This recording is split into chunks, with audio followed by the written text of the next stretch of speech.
आणि त्याचं विश्लेषण करण्याच्या बाबतीमध्ये अगर आपण कोणाला विचारलं तर 2014च्या अगोदरचा भारत हा तुष्टीकरण आणि लांबून चालन करणारा भारत देश म्हणून इथे ओळखला जायचा.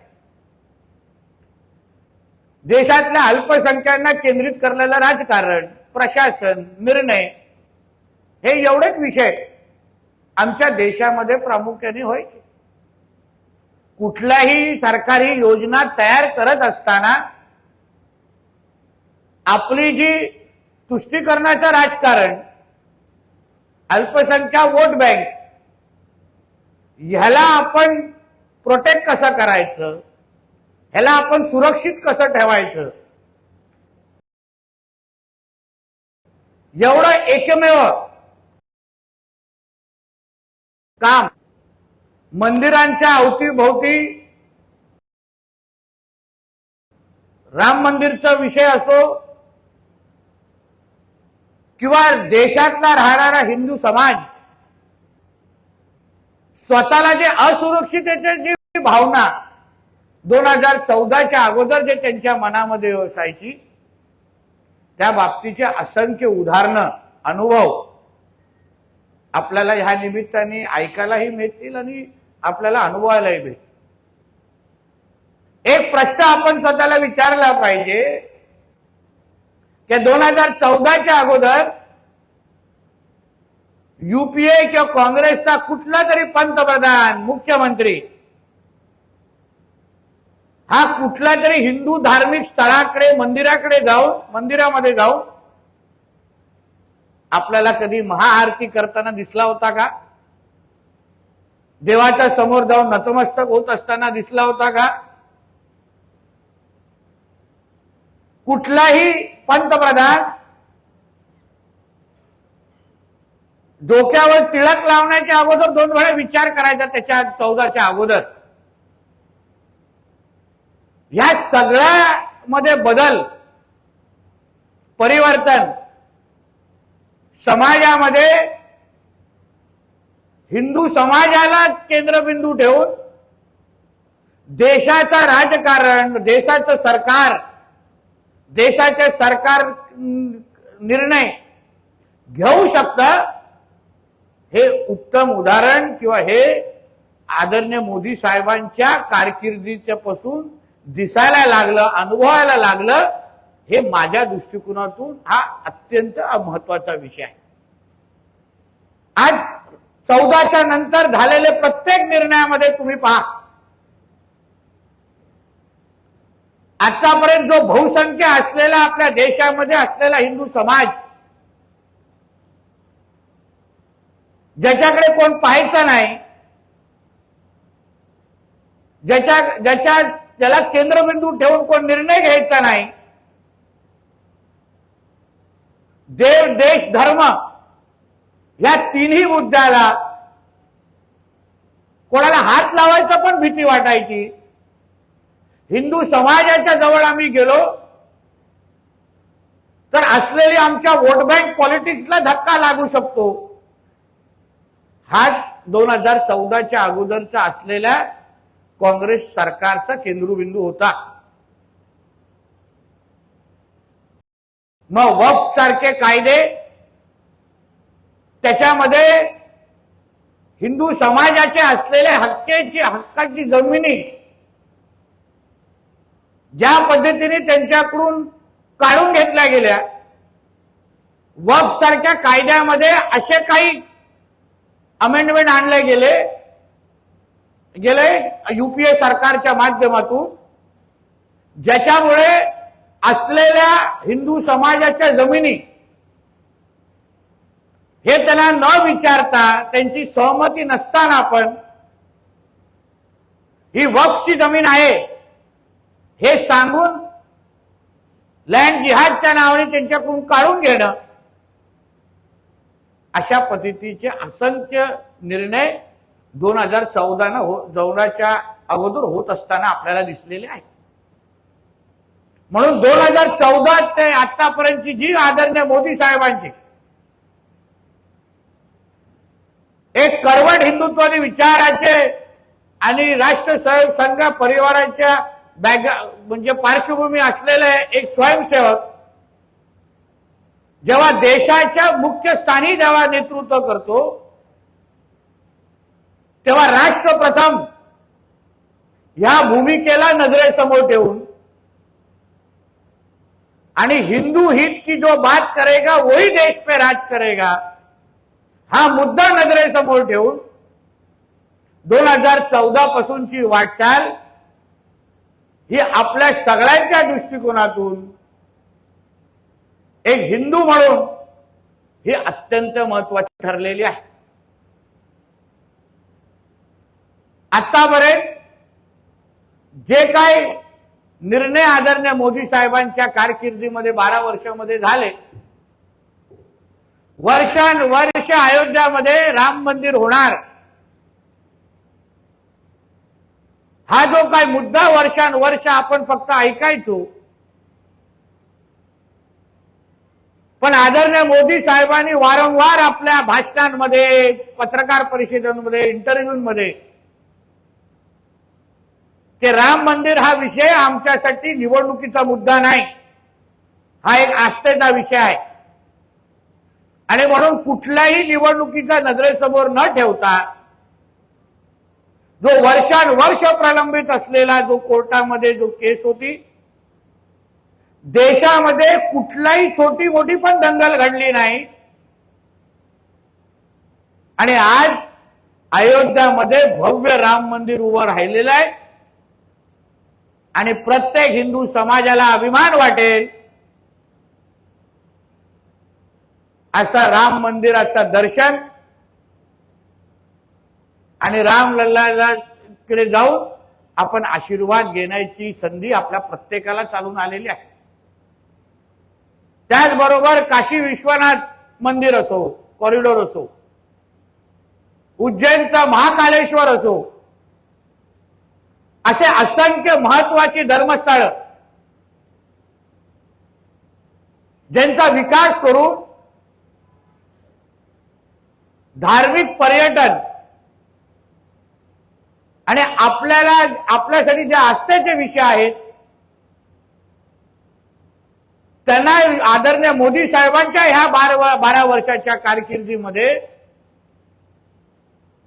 त्या धर्मस्थळांना विकसित करून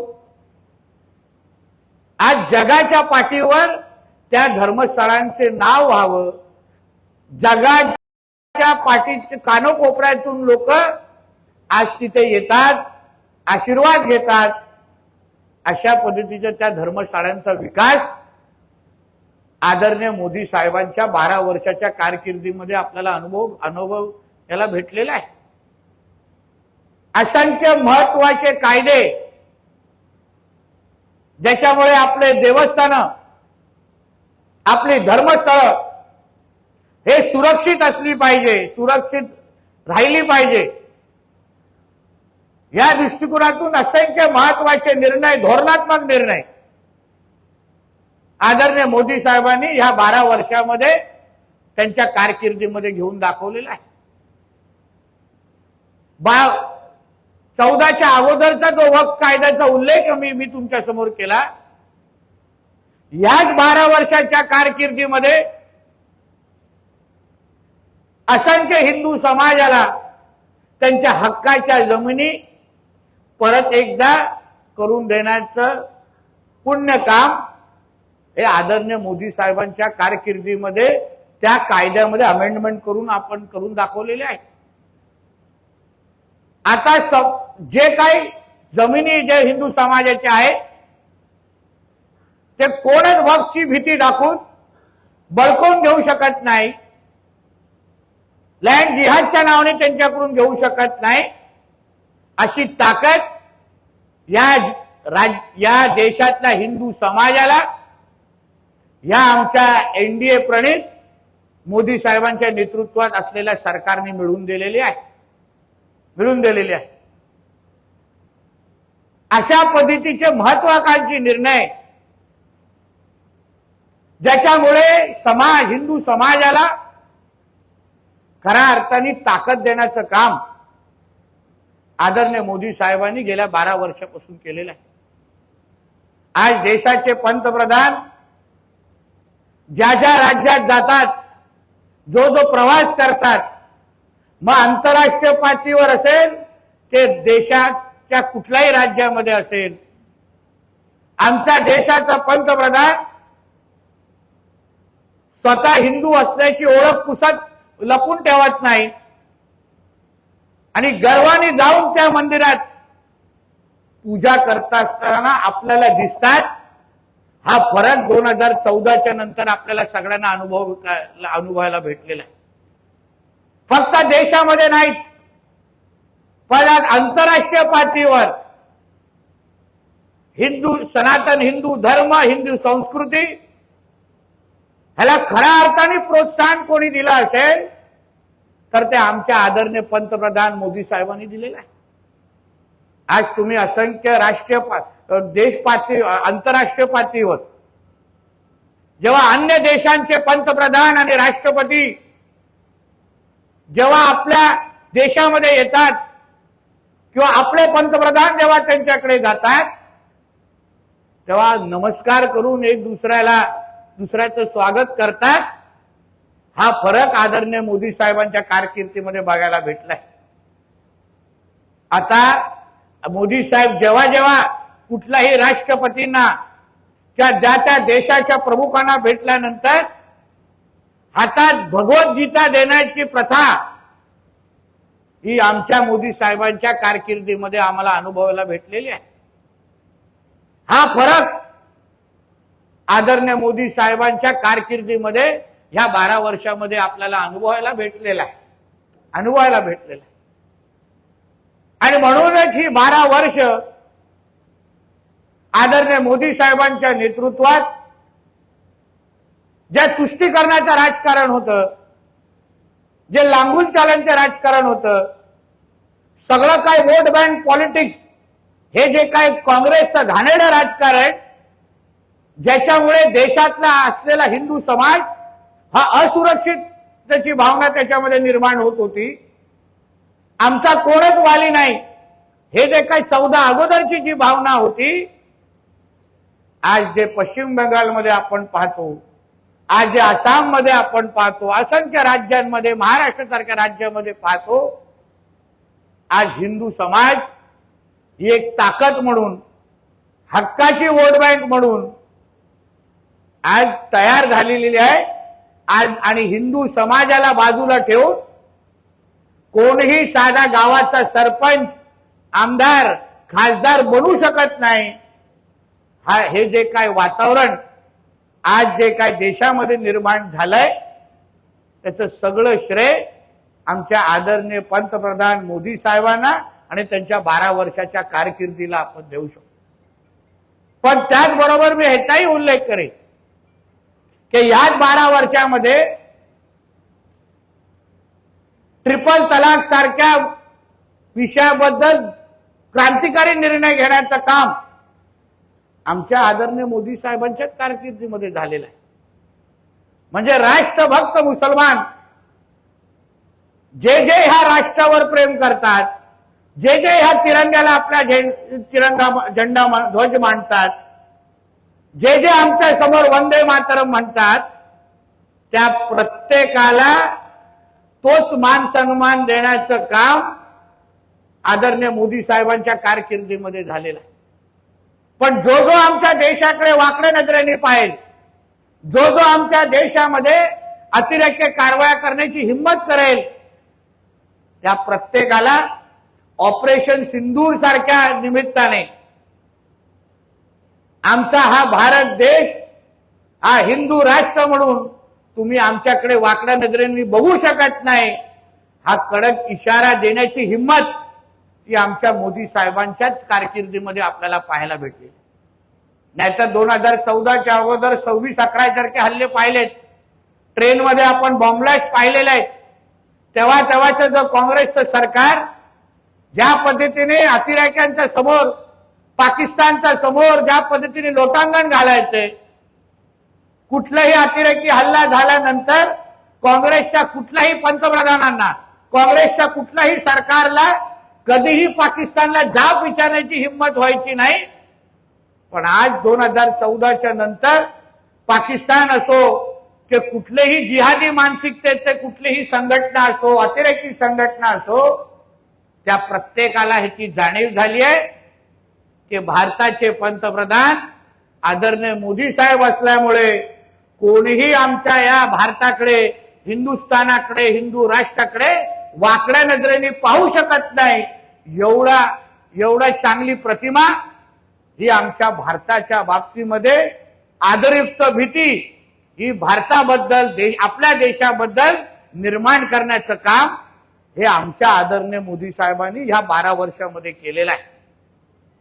आणि म्हणूनच आज त्यांच्या 12 वर्षाच्या कारकिर्दीमध्ये विकासाचे असंख्य निर्णय त्यांनी घेतलेले आहेत, ज्याच्यामध्ये प्रत्येक क्षेत्रामध्ये आज आपला भारत देश आज अर्थव्यवस्थेच्या यादीमध्ये, महासत्तेच्या यादीमध्ये आज अमेरिका, चीन आणि भारत या पहिल्या 3 क्रमांकावर आणण्याचं काम ज्या आदरणीय मोदी साहेबांनी केलेलं आहे. पण ते करत असताना त्यांनी जे काय तुष्टीकरण आणि लांबून चालण्याचं जे राजकारण होतं, घाणेरडं अल्पसंख्याक केंद्रित जे वोट बँकचं राजकारण होतं, त्याला बाजूला सारून खऱ्या अर्थाने भगवायला मान सन्मान देण्याचं काम हे आमच्या आदरणीय मोदी साहेबांच्या नेतृत्वात गेल्या 12 वर्ष आपल्याला अनुभवायला भेटलेलं आहे. आणि म्हणून ह्या त्यांच्या 12 वर्षाच्या ह्या पूर्ण प्रवासाचा लेखाजोखा घेत असताना, विकास करत असताना सुरक्षित आपल्या देशामध्ये असणं, जसं मी उल्लेख केला, गर्व से करो हम हिंदू है ही ओळख अभिमानाने सांगणं, जय श्रीराम सारख्या घोषणा आपण हक्काने कुठेही देऊ शकतो. आज बांगलादेश मधला हिंदू असेल, तो भारत देश आहे, मोदी साहेबांच्या नेतृत्वात असलेला आमचा हा भारत देश आहे, ही ओळख, असा कडखर नेतृत्व ह्या 12 वर्षामध्ये आपल्याला एक भारतीय म्हणून अनुभवायला भेटलं. हेच आपल्यासाठी सर्वात अभिमानाची गोष्ट आहे. जे 14 अगोदर जे आपण हिंदू म्हणून करू शकलो नाही, 14 नंतर आपण प्रत्येक जण आपल्या घरात, म्हणजे आपल्या हिंदू सणासुदी असो, आपल्या हक्काच्या जमिनी असो, लव जिहाद सारख्या केसेस संदर्भात प्रशासनाची कडक भूमिका असो, किंवा समान नागरिक कायदा असो, या सगळ्या बाबतीमध्ये आपण हक्काने आणि अभिमानाने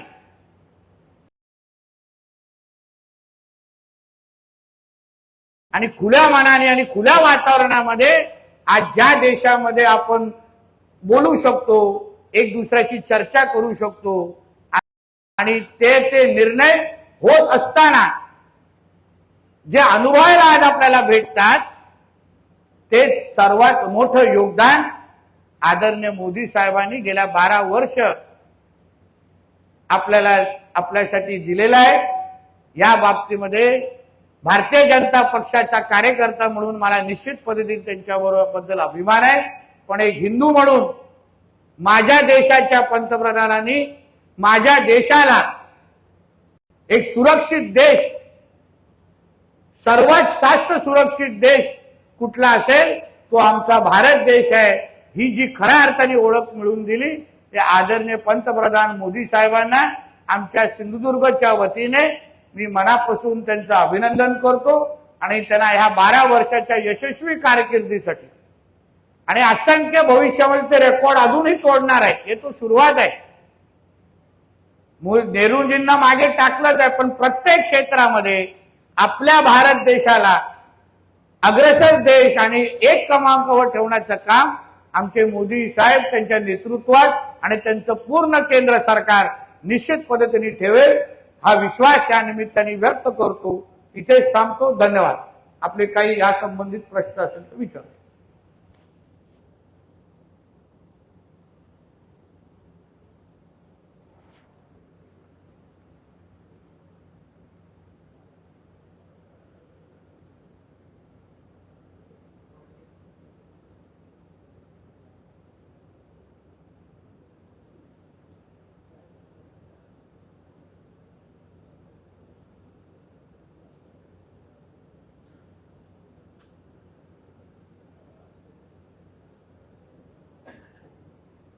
प्रश्न नाही म्हणजे आपलं काम व्यवस्थित झालं असं समजलं पाहिजे. आहेत का?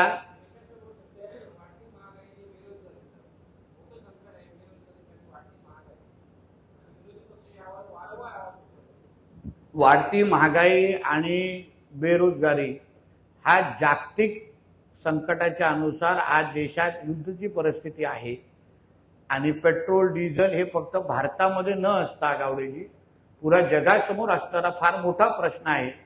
पण मी तुम्हाला दुसरी बाजू हेही सांगेन की आपल्या आखाती देशामध्ये काही आपले मित्र असतील तर त्यांना फोन करा, अन्य देशांमध्ये काय परिस्थिती चालली आहे त्याचा जरा अंदाज घ्या आणि त्याच्या तुलनेत आपल्या भारत देशामध्ये कोरोनाचा काळ असो, कोरोनाचा नंतरचा काळ असो आणि आता जगामध्ये युद्धाची परिस्थिती असताना पण तुम्ही आणि मी आपल्या आयुष्यामध्ये काही बदल न करता छोटे मोठे काही सूचना असतील तर पण बाकी आपलं सगळंच आयुष्य हे अतिशय व्यवस्थित पद्धतीने सुरू आहे. घरातून बाहेर निघाल्यावर आपण सुरक्षित घरात येऊ परत ही भावना फक्त मोदी साहेबांच्याच नेतृत्वात, मोदी सांच्याच भारतामध्ये आपल्याला उपस्थित किंवा उपलब्ध आहे. आकडे आवर्जून पहा.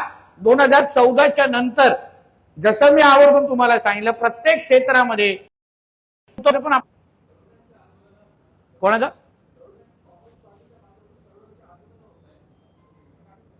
पण नेमकं त्या आंदोलनामागे कोण आहे, त्याच्या आंदोलनाचे रिमोट कंट्रोल कोणाच्या हातात आहे ते आता टप्प्याटप्प्याने आपल्याला दिसेलच.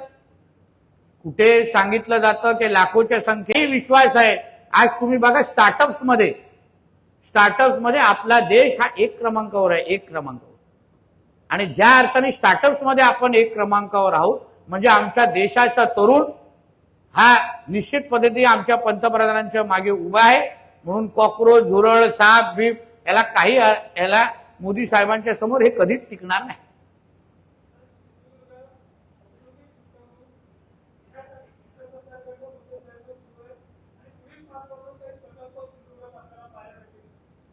येणाऱ्या प्रकल्पांमध्ये जसं काही दिवसाअगोदर आपण माहिती आपल्याला मिळाली, काही न्यूक्लिअर प्लांट जे पर्यावरणाला नजरेसमोर ठेवून केंद्र आणि राज्य सरकार मिळून आमच्या सिंधुदुर्गात, रत्नागिरीमध्ये आणण्याच्या तयारीमध्ये आहेत. काही आता उदाहरण मी स्वतः बंदर खात्याचा मंत्री आहे. काही बोट बनवण्याचे कारखाने हेही आमच्या सिंधुदुर्गामध्ये येण्याच्या तयारीमध्ये आहेत. त्याचबरोबर काही 5 स्टार हॉटेल जे ताज सारखं 5 स्टार हॉटेल जे वर्षानुवर्ष प्रलंबित होतं त्याच्याही आता आपण कंपन्सेशन वाटप सुरू करतो आणि तेही हॉटेल आता काही महिन्यामध्ये किंवा 1-1.5 वर्षामध्ये तेही उभं राहील. म्हणजे सिंधुदुर्ग जिल्हा जसा आम्ही रिव्हर्स मायग्रेशनचा मुद्दा मी वारंवार मांडतोय, ज्या नोकऱ्यांच्या अपेक्षेमध्ये तिथे गेले होते परत कोकणाकडे, परत सिंधुदुर्गमध्ये आणण्याची आमची येणाऱ्या कालावधीमध्ये आमची आहे. तुमचा आणि आमचा माझा इंटरव्ह्यू आणि पत्रकार परिषद अगर ते बघत असतील तर प्रत्येकाने फक्त पुढच्या 6 महिन्याचंच भाडं द्यावं, त्याच्यानंतर परत एकदा आपल्या गावाकडे येण्याची तयारी तुम्ही करा. हा विश्वास किंवा बॅग भरून ठेवा.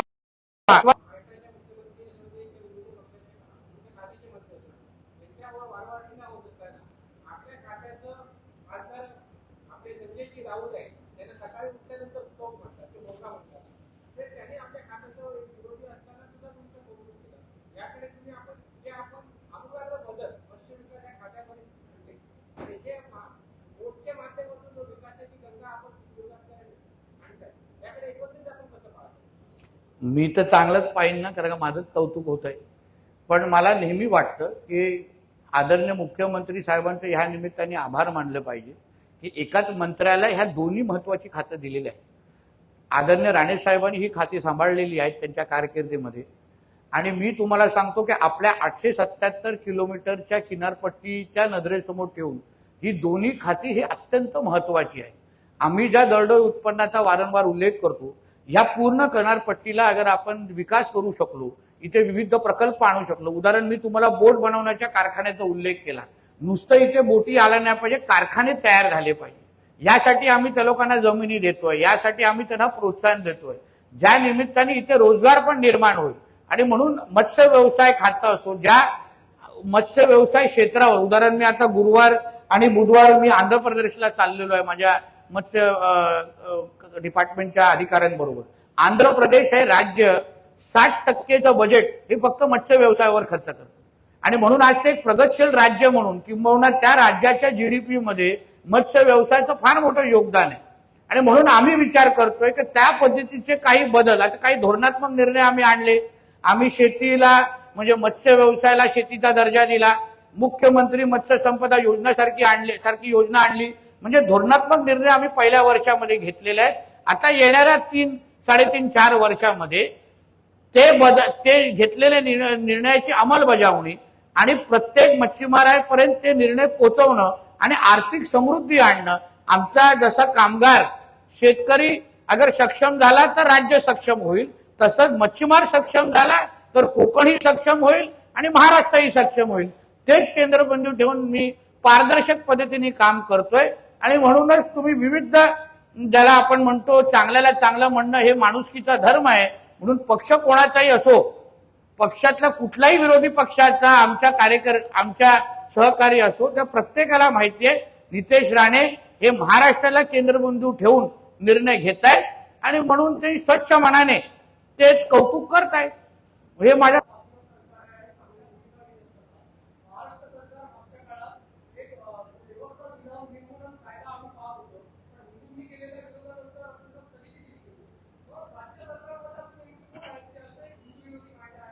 बघा, प्रत्येक राज्य सरकारमध्ये प्रत्येक मंत्रालयामध्ये झाडीचे शुक्राचार्य असतात. कुंपणात कधी कधी येत खात.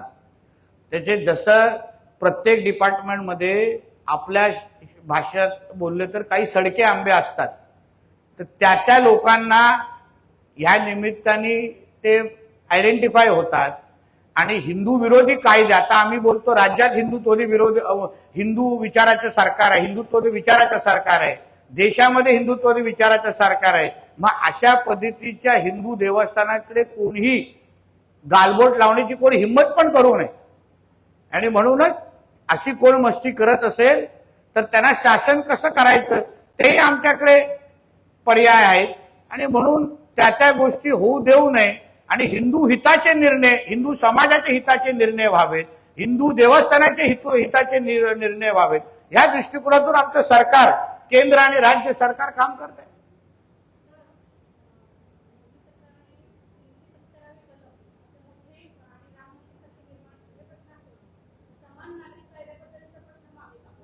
मागे नाही पडत, त्याचं मुहूर्त ठरलेलं आहे मॅडम.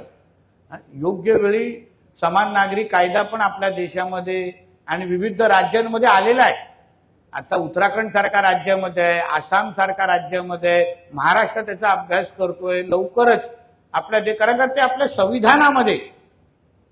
संविधानामध्ये समान नागरी कायद्याच्या तरतूद आहे, एक लक्षात घ्या.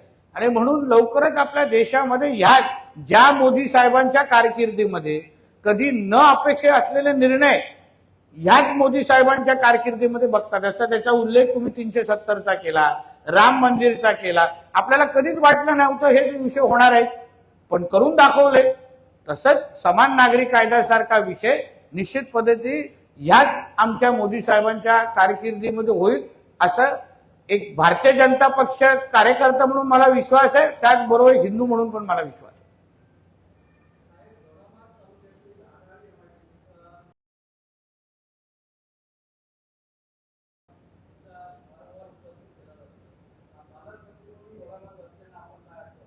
मी विश्वास देईन की आमच्या सरकारचं पहिलं वर्ष आहे, अजून 4 वर्ष आहे. 29ला परत हा प्रश्न तुम्ही मला विचारायचा. साहेब 5 वर्ष ज्या MIDCला माझे वडिलांनी घोषणा केली, आडाली MIDC राणे साहेबांनी घोषणा केली, त्याचे पालकमंत्री म्हणून 5 वर्षामध्ये मी काय करतो ह्याचा अनुभव डोळ्यामार्ग वाचल्याने घ्यावा. आणि मग 29ला हा प्रश्न तुम्ही राखून ठेवा आणि मला परत प्रश्न विचारा.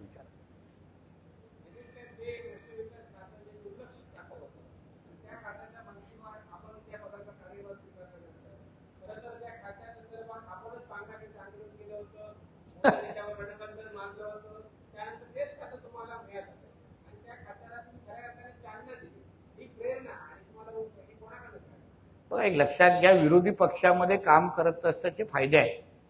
कारण का जेव्हा तुम्ही विरोधी पक्षामध्ये काम करता तेव्हा तुम्हाला कधी कधी जनतेची भावना कळते, जनतेच्या मनात काय आहे तेही तुम्हाला कळतं. आणि ते आमच्यासारखे कार्यकर्ते जेव्हा उद्या सत्तेमध्ये येऊन बसतात, आणि आज मी त्याच खात्याचा मंत्री म्हणून बघा, मी ड्रोन सारखी सुरक्षा का सुरुवात केली, बघा मी गस्ती नौका, आता स्टीलच्या 2 गस्ती नौका पुढच्या 2 आठवड्यामध्ये आमच्या मत्स्य खात्यात, म्हणजे टोटल 15, पहिले 2 गस्ती नौका ते पण स्टीलच्या आधुनिक गस्ती नौका आपल्या किनारपट्टीवर तुम्हाला दिसतील. हे निर्णय मी का घेऊ शकलो, कारण मी स्वतः ते आंदोलन केलेलं आहे. मला स्वतः माहिती आहे की पारंपरिक मच्छीमारांना काय त्रास होतो, मला स्वतः कळते की डिपार्टमेंटमध्ये काही अधिकारी त्यांना कसे मदत करतात. आणि म्हणून त्याच खात्याचा मंत्री म्हणून आज सगळीकडे कौतुक ह्या 2 उल्लेख ह्या खात्यांचं का होत आहे, कारण का एक असा कार्यकर्ता आज त्या खात्याचा मंत्री आहे ज्यांनी त्या संबंधित आंदोलन केलेले आहे. म्हणून मला ती दुसरी बाजूची ती पण भावना चांगल्या पद्धतीने माहीत असल्यामुळे त्याला समारोप करायचा माझा एक पासून बैठक. धन्यवाद. आतापर्यंत काय होते? अच्छा, बोल.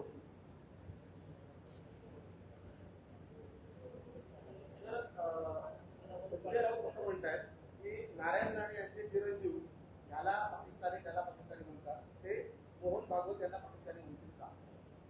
अहो, जो ज्यांचं रक्त भगवा आहे, ज्यांच्यासाठी राष्ट्रप्रथम आहे, ज्यांनी पूर्ण आपलं आयुष्य ह्या राष्ट्रासाठी, या हिंदू राष्ट्रासाठी हे घालवत आहे, त्या सरसंघचालक मोहन भागवतजींना मी कसं काय पाकिस्तानच्या जवळपास पण त्यांना घेऊन जाऊ शकतो? पण तुमचा मालक जो मातुश्रीच्या 3ऱ्या माळ्यावर बसलेला आहे त्याला पाकिस्तान एजंट म्हटलं तर चुकीचं ठरणार नाही. कारण का पाकिस्तानची भाषा, मुस्लिम लीगची भाषा, तुमचा जो मालक जो मातुश्रीच्या 3ऱ्या माळ्यावर बसलाय ना, ज्याचं रक्त आता हिरवं झालेलं आहे, त्याच्या बाबतीमध्ये संजय राऊतांनी जास्त चिंता करावी. आणि आमच्या सरसंघचालक मोहन भागवतजींकडून त्यांनी प्रेरणा घेऊन स्वतःचं रक्त पण परत भगव होतं का याबद्दल थोडे प्रयत्न करावे. काय काय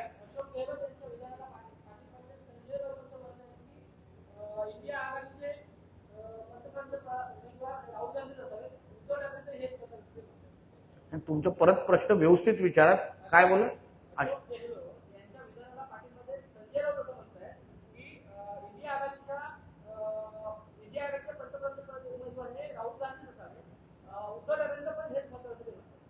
हो, पण ते पगार तर उद्धव ठाकरेकडून घेतात ना. म्हणजे नेमकं संजय राजारामराव ते उद्धव ठाकरेचे आहेत की राहुल गांधीचे आहेत? पगार कोणाकडून आणि बोनस दुसऱ्याकडून असा तर प्रकार नाही ना.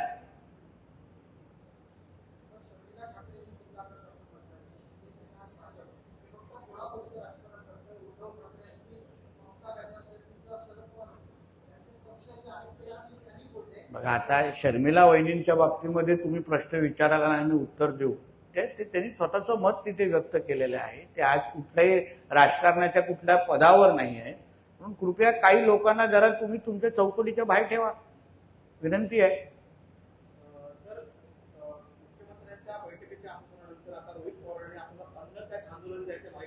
बरं झालंय, कारण का अन्य त्यागाचा कुठलाही अफेक्ट त्यांच्यावर दिसत नव्हता. मी ऐकलं होतं की त्यांना बर्गर आणि फ्राईज खायची सवय आहे, म्हणून उगाच अन्न त्यागाच्या निमित्ताने स्वतःच्या शरीराला अडचण घेऊ नये. आणि आता अन्न त्यागानंतर परत गमवलेलं वेट त्यांनी परत कमवू नये, एवढा मैत्रीचा सल्ला त्यांना देईल. 2-3 असे अन्न त्याग केलं ना, ते एकदम व्यवस्थित आरोग्यदायी होऊन जातील आमचे रोहित पवार.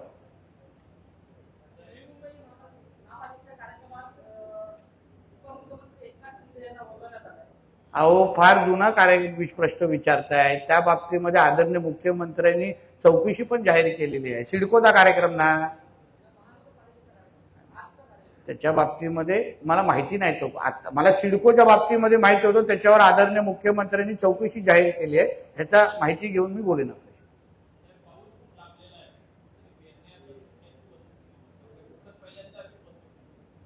जसं अल निनोचा इफेक्ट जो मी वारंवार आपल्याला सांगतोय, जो 2015 आणि 16ला जेटीजी आलेला आहे, तोच अल निनोचा इफेक्ट ह्याही वर्षी आहे. शासनाकडून आदरणीय मुख्यमंत्र्यांकडून आम्ही वारंवार शेतकऱ्यांनी शेतीच्या संदर्भात काय करावं हे मार्गदर्शक सूचना आमचे कृषी विभाग सातत्याने देत आहे. आपल्या माध्यमातून मी शेतकऱ्यांना विनंती करेन की आमच्या शासनाच्या जे मार्गदर्शक सूचना आहे त्याचे 100% आपण पालन करावं. आणि ह्यावेळी अडचणीचं वर्ष आहे. एल निनो इफेक्टमुळे पाऊस लांबवणार आहे. तर म्हटलं तर गेल्या वर्षी 15 मेला आलेला पाऊस आताही येत असताना दिसत नाहीये. म्हणून शासन म्हणून जी मदत करायची आहे, जी शेतकऱ्यांना काय अडचण असेल तर शासनाच्या प्रतिनिधीला संपर्क करा. आम्ही पूर्ण ताकदीने आमच्या सिंधुदुर्गाच्या शेतकऱ्यांबरोबर उभे आहोत.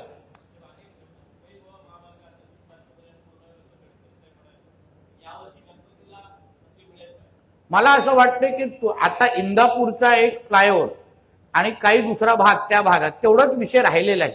तसं तुम्ही इथून थोडं जरा रत्नागिरी, त्या दिवशी मी रत्नागिरीपर्यंत गेलो तो फॉर्म मागे घेण्याच्या निमित्ताने, तर मला बऱ्यापैकी तिथे काम पुरं होत असताना दिसतंय. फक्त आता पुढे इंदापूर आणि 1-2 पॅच राहिलेले आहेत. म्हणून गडकरी साहेबांनी दिलेला शब्द निश्चित पद्धतीने पूर्ण होईल आणि येणाऱ्या गणपतीच्या निमित्ताने, गणेश उत्सवाच्या निमित्ताने आपण 3-4 तासामध्ये सिंधुदुर्गापर्यंत पोहोचू असा मला विश्वास आहे.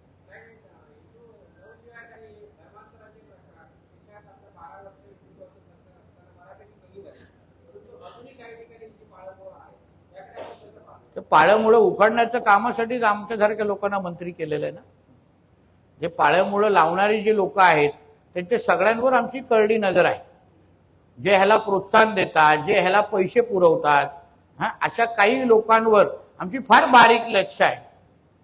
जेव्हा जेव्हा काही अटक होण्याच्या बातम्या येतील तेव्हा तुम्हाला कळेल की हा व्यक्ती इथे लव जिहादच्या प्रकरणाला प्रोत्साहन देत होता आणि म्हणून त्याला आतमध्ये टाकलेला आहे. म्हणून कोणी अशी हिंमत, माझा सिंधुदुर्ग असेल किंवा महाराष्ट्र, हा देवाभाऊंचा महाराष्ट्र आहे. इथे कोणीही लव जिहादच्या नावाने आमच्या हिंदू मुलींना, माता भगिनींना कोणीही त्यांचं भविष्य खराब करण्याची हिंमत पण करू नये. आणि आता तर धर्म स्वतंत्र कायदा पण आपल्या राज्यामध्ये अंमलात आलेला आहे आणि डायरेक्ट 7 वर्षाची नॉन बेलेबल शिक्षा आहे. कोणी हिंमत केली तर डायरेक्ट जेलची हवा आहे.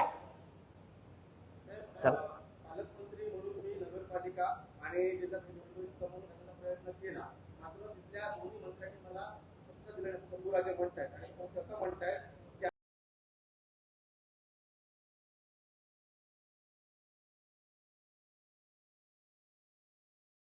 आता जी परिस्थिती येईल त्या तिला भाजपने सामोरं जावं. असं आहे तर त्यांच्या ज्या भावनांची दखल आमचे भारतीय जनता पक्षाचे पक्षश्रेष्ठी घेतील, काय चिंता करू नका. सिंधुदुर्ग जिल्हा परिषदमध्ये बनावट द्वारे पैसे काढण्याचा जो प्रकार उघड झाला आहे, तर त्या संदर्भात चौकशी नेमली गेली आणि 18 मे रोजी जिल्हा परिषद सीओनी गुन्हे दाखल करण्याचे आदेश दिले. मात्र अद्यापपर्यंत त्या प्रकरणात दोषींवर कारवाई केली गेली आहे. प्रक्रिया सुरू आहे. परत सही करण्यावरून हात कापतील एवढी काळजी मी घेणार आहे. नक्की तुम्ही चिंता करू नका. नितेश राणे पालकमंत्री असं काही लोकांनी विसरू नये. अशा पद्धतीचा भ्रष्टाचार कोणी आमच्या जिल्हा परिषदमध्ये करत असेल, आम्ही जनतेला विश्वास देऊन जिल्हा परिषदेची सत्ता आम्ही मागतो. पण असे काही जे काही अधिकारी आहेत ज्यांनी अशा पद्धतीची काही हिंमत केलेली आणि जो पण दोषी आहे चौकशीमध्ये काही धक्कादायक नावं बाहेर येत आहेत. हे अधिकारी काय स्वतःचं डोकं लावत नाही, कॉन्ट्रॅक्टर काही स्वतःची डोकं लावत नाही. काही लोक आहेत त्यांचे गॉडफादर, त्या गॉडफादरांची पण नावं माझ्याकडे आलेली आहेत. टप्प्याटप्प्याने तुम्ही बघा, वर्षभराच्या बातम्या भेटतील, एवढं काळजी घेऊ. चला संपू. धन्यवाद. जय हिंद, जय महाराष्ट्र.